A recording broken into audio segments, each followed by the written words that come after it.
हा रस्ता बघा, हा खरोखर रस्ता म्हणण्याच्या तरी लायकीचा आहे का? नाशिकसारख्या शहरात राहतोय मी, जिथं महानगरपालिका आहे फक्त नावाला.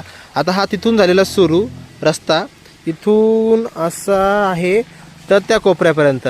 आता सीन काय माहिती का, हा रस्ता आहे तपोनचा आणि इथून ते तिथून एका वर्षापासून बघतोय मी ही स्थिती आहे.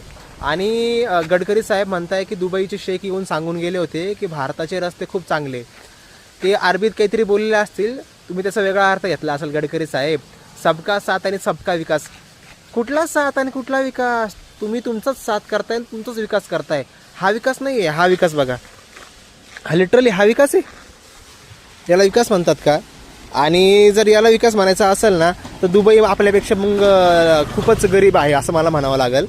कारण की सुरुवातच आपली रस्त्यावरून असते ना हो. रस्ता जर तुम्ही नीट नाही करणार तर कसं होईल? तर माझं सर्वांना आव्हान आहे, नाशिक महानगरपालिकेला सर्वांनी टॅग करा आणि दाखवा नेमकं की काय